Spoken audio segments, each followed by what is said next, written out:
गुरुर्ब्रह्मा गुरुर्विष्णु गुरुर्देवो महेश्वर गुरुर्साक्षात् परं ब्रह्म तस्मै श्री गुरुवे नमः। तस्मै श्री गुरुवे नमः। परमपिता परमेश्वर की कृपा से, असीम कृपा से हम सब तीर्थ ब्रज घाट में उपस्थित हैं। उससे भी परम सौभाग्यशाली ये हैं, श्री कृष्ण आश्रम में मां गंगा के किनारे तीर्थराज प्रयाग पर हम सबको कथा श्रवण करने का अवसर मिल रहा है। और अद्भुत बात ये है, कथा तो इस संसार में बहुत लोग कहे और सुन रहे हैं, लेकिन किसी यति सन्यासी से कथा सुनने का विशेष महात्मा है। कथा व्यास पे विराजमान पूज्य स्वामी सर्वेश्वरानंद सरस्वती जी महाराज। वैसे हम लोग आदिकाल से जो सन्यासियों की कुल परंपरा है कि दो धाराएं बन गई, हम गिरी हो गए, सरस्वती में चले गए,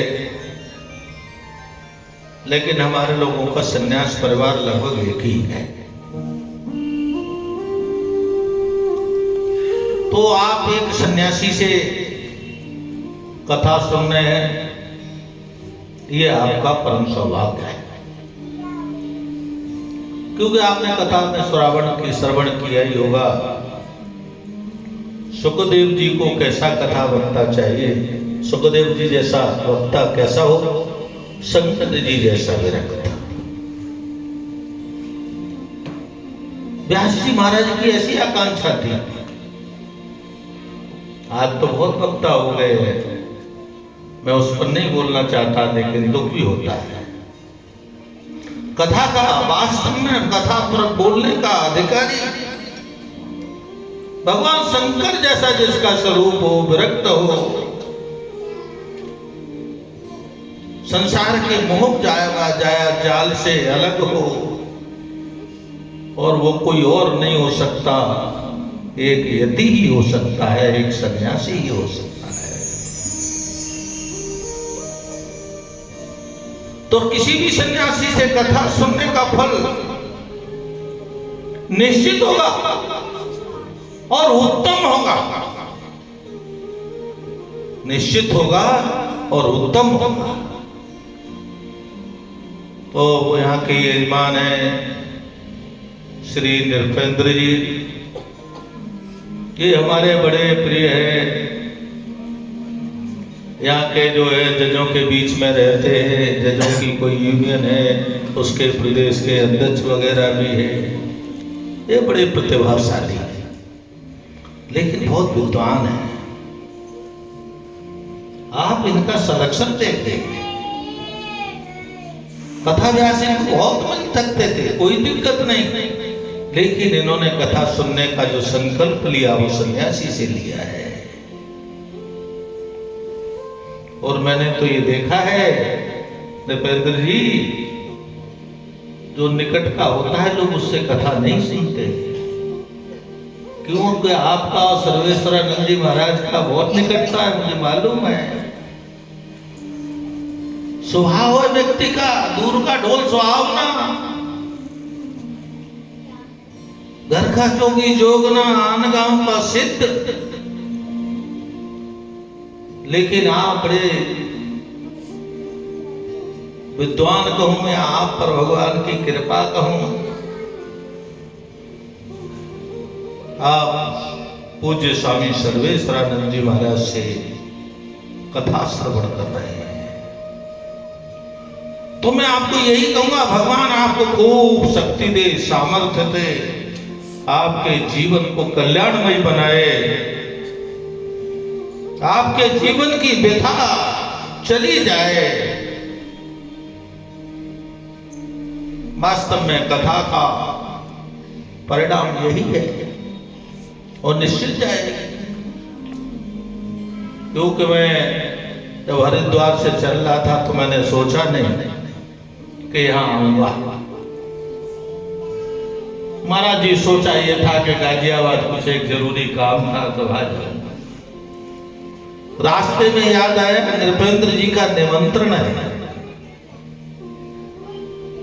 फिर मैंने इनका कार्ड उलट पुलट करके देखा व्हाट्सएप पर,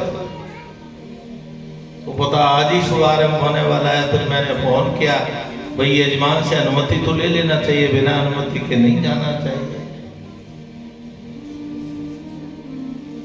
हमने कहा एक काम दो, और ये आपको आश्चर्य बताऊं कथा का कैसा परिणाम है। हमारे हृदय में आया कि कथा हमें आज पहुंचे तो ज्यादा उच्च में, तो आप आश्चर्य करेंगे जो मुझे जाके काम करना था वो फोन पर ही हो गया। गाजियाबाद मुझे जाने की जरूरत नहीं है। ऐसी कथा की और तीर्थ की महिमा होती, वो थोड़ा कठिन काम था। लेकिन मैंने फोन किए 2-4 नेताओं को, तो उन्होंने मुझे फोन पर ही काम करके उपलब्ध करा दिया, जो कि आजकल बड़ा असंभव है। तो आप सबके जीवन में परिवर्तन निश्चित आएगा। लेकिन आज आप कथा सुनने आए हैं। पहले दिन तो कथा सुनने वास्तव में वही आता है जिस पर हनुमान जी महाराज विशेष कृपा करते हैं। लेकिन इस कृपा का लाभ आप अधिक से अधिक उठाए। पूज्य स्वामी जी शायद आपको नहीं कह पाएंगे, क्योंकि कथा इतनी विस्तृत होती है, सूक्ष्म करनी होती है। लेकिन मैं आपको एक बात बता देता हूं, कथा में आप जो चाहें, दैहिक, दैविक, भौतिक, ताप तो मिटते ही है। लेकिन आपके हृदय में कोई सांसारिक आकांक्षा हो तो वह भी पूर्ण होगी, कोई रोक नहीं सकता। लेकिन उसका थोड़ा सा नियम है, और थोड़ा सा नियम यह है कि आप पहले दिन आए हैं, आज आप कथा विश्राम से पहले व्यासपीठ को साक्षी मानकर, कितनी बड़ी आपके जीवन की दुविधा हो, जो दुनिया के अनेकों उपाय करने के बाद भी नष्ट नहीं हुई हो, आपने यज्ञ अनुष्ठान कर लिए हो। यह बात मैं केवल पढ़ी लिखी नहीं, पढ़ी लिखी बात तो है, लेकिन मेरे जीवन की अनुभव की सिद्ध की हुई बात है।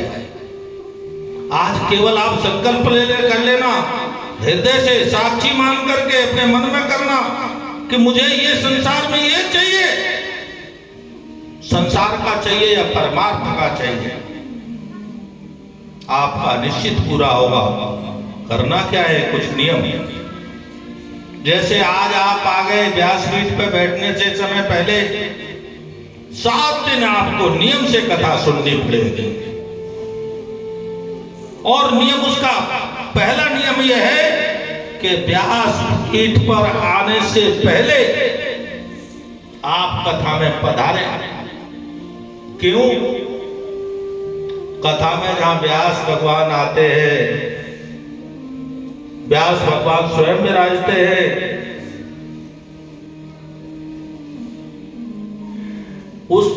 उसी समय या उससे पहले प्रत्यक्ष हनुमान जी महाराज कथा में जरूर आते हैं। और वो किस रूप में आएंगे ये हमको पता नहीं है। और अगर आप पर दृष्टि पड़ गई उनकी कि यह तो मुझ जैसा ही श्रोता है, तो आपका कल्याण में कोई रोक नहीं सकता। पहला नियम है कि कथा व्यास के पहुंचने से पूर्व आप कथा में उपस्थित हैं। 7 दिन नियम से कथा सुने, और दूसरा नियम है बीच में उठ के ना जाए, कथा विश्राम हो जाए, कथा व्यास इस स्थान को छोड़ के चले जाएं, उसके बाद कथा व्यास को प्रणाम करके आप जाएं। आरती के बाद ही नहीं भागे। और आप ये भी नहीं करें कथा व्यास के पैरों को पकड़ ले कि सारा आज ही खोज ले। भाई से आप दंडवत प्रणाम करें, दूर से करें, व्यास भगवान मान करके। कथा वक्ता साक्षात व्यास भगवान है, ऐसा मान करके आप प्रणाम करें। क्योंकि कथा के श्रोता और वक्ता दोनों हनुमान जी महाराज होते हैं। व्यास भगवान दिखाई देते हैं, लेकिन वक्ता भी वही होते हैं और श्रोता भी वही होते हैं। इसीलिए बहुत दृष्टि होती है उस समय। और मंच पर बैठने के बाद कथा व्यास 50,000 के लोगों के बीच में देख लेता है, कौन ध्यान से सुनना है, कौन गड़बड़ कर रहा है, क्योंकि उस समय दिव्य दृष्टि हो जाती है। तो इसीलिए अपना श्रद्धा का भाव क्या रहे, बाद में जाए। और दूसरा और नियम है कि अच्छा हो अकेले ना आए, एक दूसरे को पकड़ करके लाए। और पकड़ के लाएंगे तो और अच्छा रहेगा। दूसरा है कि भाई मंगल वेश में आए, मंगल शरीर से आए। उसमें ज्यादा व्याख्या नहीं करूंगा, समझदार समझ जाते हैं। प्रयास करें मंगल वेश में आए। और किसी परिस्थिति वश अमंगल हो जाए तो देखो वो द्वार है ना, उनके लिए पीछे का स्थान उनके लिए है।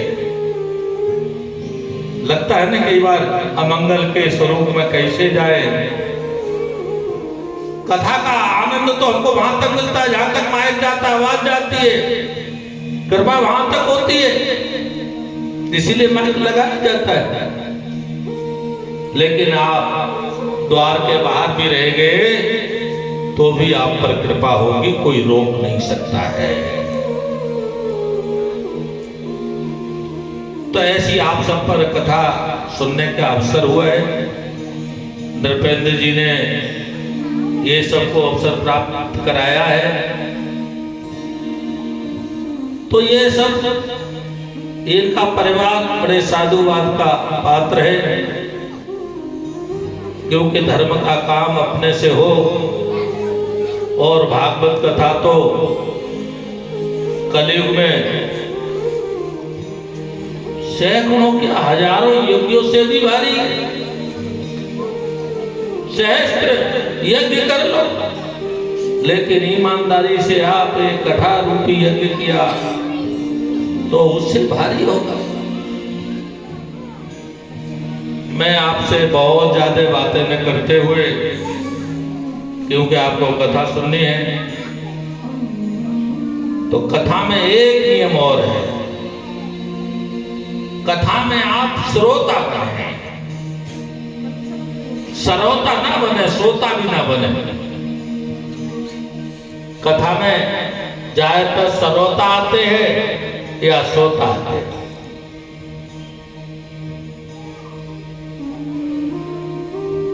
नींद की गोली से नींद नहीं आती, देखिए कथा में आ जाएंगे तो नींद आ जाएगी,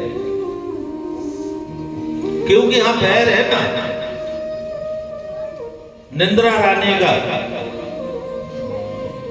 भगवान की कथा से बैर है।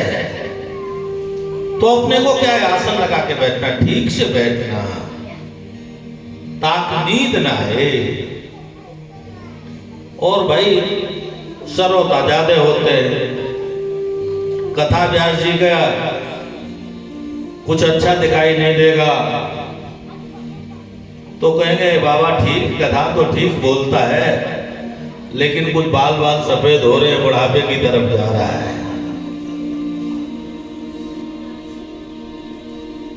कुछ कहना है उनको, ये श्रोता है, तो श्रोता नहीं बनना, श्रोता बनना, पूरी निष्ठा के साथ, श्रद्धा के साथ, समर्पण के साथ कथा श्रवण करने में। आपने तो पता नहीं यज्ञ अनुष्ठान करें कि नहीं, यज्ञ अनुष्ठान में बड़ा कष्ट होता है, कथा में उतना कष्ट नहीं। कथा में तो ये सामान्य नियम है, ये सामान्य नियम का पालन किया तो कथा में आप पर कृपा बरस जाएगी, क्योंकि कलयुग में उत्तम साधन भगवान की कथा है, और उसका सुनने का आप सबको अवसर मिला है। तो ऐसी कृपा आप पर बार बार बनी जाए। और मैंने कहा कि आपको यति सन्यासी से, सन्यासी माने यति सन्यासी क्यों? क्योंकि मुझे पूरा भरोसा है इन दोनों के बीच में कोई व्यापार नहीं हुआ होगा। तो दोनों एक ऐसे हैं, घर गृहस्थी में हैं लेकिन बड़े तपस्वी जीव है, साधु संतों के प्रेमी है, हमसे हटके रहते हैं अक्सर। तो इन्होंने ऐसा प्रयास किया, बड़ा सोच समझ के किया है, और वास्तव में कल्याण का अपना ही कल्याण नहीं सोचता, अपने साथ में अपने परिवार, अपने गांव, अपना मोहल्ला। ये भागवत कथा ऐसी है, सबका कल्याण करती है। आज आपको मौका है, और मैंने निवेदन किया था, और निवेदन इसलिए किया कि 5 बजे से मैं लगातार 2-3 घंटे चैनल पर रहूंगा। वो बार बार कह रहे मैं बहुत बचना चाह रहा था, लेकिन कहां तक बचूंगा, कहीं तो हाँ करनी पड़ती है, तो मैं चैनलों पर रहूंगा।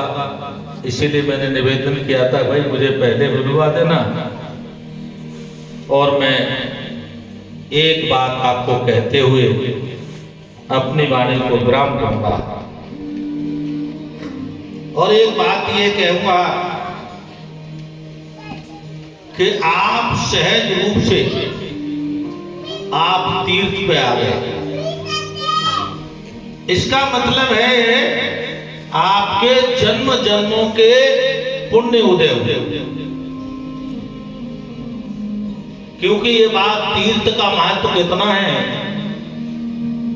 अंतिम समय में कृष्ण ने उद्धव जी को यही आदेश दिया कि जीव के अगर पाप नष्ट न होते हो तो उसे तीर्थाटन करना चाहिए, तीर्थ करना चाहिए। कृष्ण का अंतिम उपदेश है उद्धव जी महाराज को, और उद्धव जी महाराज को एक नहीं कहा, दूसरा भी उपदेश दिया कि रास्ते में विदुर जी महाराज मिलेंगे, और विदुर जी महाराज को कह देना कि कृष्ण आपको याद कर रहा था, मेरे काका को कह देना कि वो जाएं तीर्थ पर। नाम बताया कि संत से जाकर के भागवत कथा श्रवण करे, तीर्थाटन करना और भागवत सुनना,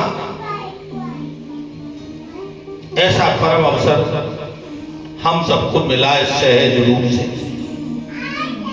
जब सहज रूप से मिल गया, 7 दिन आप रहेंगे, आपका पुण्य उदय हुआ, यह पुण्य आपका बढ़ा रहे, या इसे कहते हैं मल्टीप्लाई हो जाए, पुण्य में और पुण्य बढ़ जाए। उसके लिए एक बात सावधानी रखनी है, बस तीर्थाटन पर कोई गड़बड़ नहीं करेंगे। 2 दिन रहेंगे, 4 दिन रहेंगे, 10 दिन रहेंगे, कुछ गड़बड़ नहीं करेंगे।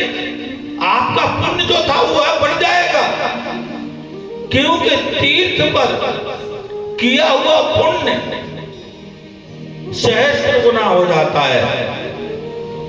यहां हम कथा सुन रहे ना, ये कथा अगर नृपेंद्र जी अपने गांव में सुनते तो एक कथा बराबर एक कथा। और तीर्थ पर कथा का आयोजन किया तो इस कथा का मतलब है एक सहस्त्र गुना। तो यहां पर किया हुआ पुण्य एक सहस्त्र गुना हो जाता है। अर्थात आप 7 दिन यहां रहेंगे, कुछ नहीं करें, कथा में उपस्थित रहने का पुण्य आपको मिलेगा और वह पुण्य आपका एक सहस्त्र गुना हो जाएगा। लेकिन आपने कोई गड़बड़ की तो वो गड़बड़ भी एक सहस्त्र गुना हो जाएगी, पाप भी एक सहस्त्र गुना हो जाएगा। मैं तो हरिद्वार की सबसे एक ही बात कहता हूं महाराज जी, लोग मुझसे नाराज हैं कि आप तीर्थ पे आपको भगवान ने अवसर दिया है तो आप पुण्य नहीं कर सकते, तो कम से कम आप पाप मत करो, पाप से बचो। लेकिन होता क्या है, उल्टा होता है। लेकिन हम क्या कर रहे हैं, हमको ये बात समझने की जरूरत है। तो मैं ये बात अपने माध्यम से आपको ये सचेत कर रहा हूं। अब भाई देखो, पाप तो बहुत सारे हैं। अब जैसे मान लीजिए आप आए हो, 7 दिन या तो आश्रम की सेवा करो या सेवा लो, यहां से शुरू हो जाता है। आश्रम की सेवा लेना नहीं, अगर कुछ सेवा लेनी पड़े तो उसके बदले में आश्रम को देना। प्रयास ये करना, आश्रम में रहेंगे, हम तीर्थ पर रहेंगे, तीर्थ को गंदा नहीं करेंगे, तीर्थ की सेवा करेंगे जो हो सकती है। जरूरी नहीं है धन से ही हो, शरीर से करेंगे। कोई हमको सेवा बताए इसकी जरूरत नहीं है। आश्रम में चारों तरफ घूमेंगे, कहीं कोई कचरा पड़ा है तो उसे उठा करके बाहर स्थान पर फेंकेंगे, कचरा करेंगे नहीं। इतना अगर रहा तो मैं आपको एक सन्यासी होने के कारण से आपको वचन देता हूं, महाराज जी ने कहा हो न कहा हो, आपसे कहे या न कहे, आप इस कथा में जो चाहे वो मांग लीजिए और भगवान आपकी खूब कृपा करेगा, आपकी मनोरथ पूरा। लेकिन बस इतना ध्यान रखते हुए, 7 दिन सावधानी से रहते हुए और श्रोता बनते हुए श्रोता ना बने, बिल्कुल भी नहीं बनना। जी कर रहा हो, अगर चुगली करने का जी कर रहा हो तो जीभ काट लो, कोई दिक्कत नहीं है। भाई होता है ना, अलग अलग स्वाद है तो 5-7 दिन स्वाद को रोका जा सकता है। और ये बात तो मैं आपके हित में कह रहा हूं। प्रवचन तो ये है कि हम दोनों इसी काम के, दूसरा कोई काम ही नहीं है हमारे पास, बहुत दूसरा कोई काम नहीं है हमारे पास। कथा प्रवचन के अलावा, सत्संग के अलावा दूसरा अपने पास कोई काम ही नहीं है। तो इसके तो मास्टर हैं, तो खूब बता सकते हैं, बहुत सारी बातें बता रहे। लेकिन हमारे महाराज जी आपको बहुत सारी बातें बताएंगे, 5-7 दिन लगातार बताएंगे। मैं तो ये आपसे ऐसी बात बताई है, अगर ये आपने काम कर लिया तो यहां से आप माला माल होके जाएंगे, कोई आपको रोक नहीं। आपने कलश रखा होगा, जिसने कलश रखा है उस कलश पे अपना ईमानदारी से निशान लगा लेना, और ये जल अमृत हो जाता है 7 दिन में। इसको अपने घर ले जाना, आपके सब दुख दारिद्र्य मिटाएगा। तो कथा तो ऐसी है कि हर काम, हर क्षण आप उपस्थित भी रहोगे तो भी कुछ न कुछ हो जाएगा। तो मैं आप लोगों की कथा श्रवण में बीच में ना आते हुए ज्यादा और आप कथा सुने, कथा ध्यान से सुने, श्रोता बन के सुने, संकल्प से सुने, तो आपके जीवन का कल्याण होगा। पुनः मैं आप सबको बहुत बहुत शुभकामनाएं साधुवाद देते हुए, और मुझे नृपेंद्र जी ने यहाँ तीर्थ पे भागवत में उपस्थित होने का अवसर दिया, तो इनको मेरी तरफ से भी बहुत साधुवाद, आशीर्वाद परिवार को, भगवान को प्रसन्न रहे। और महाराज जी के श्री चरणों में मैं वंदन करता हूँ, अभिनंदन करता हूँ कि महाराज श्री ने मुझे कथा के बीच में अवसर दिया, और वो भी ये कह के दिया कोई प्रतिबंध नहीं है। क्या इनका दिल आप देखिए, महात्माओं में ये दिल नहीं होता। मैं आपको बहुत बड़ी बात बता रहा हूं, ये दिल नहीं होता महात्मा। लेकिन महाराज जी का दिल देखिए, आप जब तक चाहे जैसे चाहे बोलिए, कोई प्रतिबंध नहीं। तो इनका उदार हृदय वास्तव में संत के यही लक्षण है, जो सबके प्रति उदार रहे। तो ऐसे उदार, तपस्वी, सेवाभावी, प्रेमी, मुझसे तो व्यक्तिगत रूप से पता नहीं क्यों इनका कोई प्रारब्ध, बहुत प्रेम करते हैं। मैं वैसे ही फोन कर दूं, महाराज आश्रम आ रहा, अरे आ जाओ, मैं इंतजार कर रहा हूं। और मैं फिर को थोड़ा इधर उधर हटना चाहूं तो नहीं हो पाता। तो ऐसे महापुरुष से आप सब कथा सुनने, तो आप सबके जीवन में कल्याण हो। और मैं पुनः महाराज श्री के चरणों में वंदन करते हुए मैं अपनी वाणी को यहीं विराम देता हूँ। मुझसे जो कुछ भूल हुई हो उसके लिए मैं क्षमा चाहता हूँ। बोलो सद्गुरुदेव भगवान की जय। महाराज जी ने तो उल्टी गंगा बहा दी। महाराज जी प्रणाम करने को कह रहे, महाराज जी के श्री चरणों में हम जैसे दासों का खूब प्रणाम हो। सन्यासी हूँ पर अभी सेवा में हूँ। महाराज जी जैसे संतों की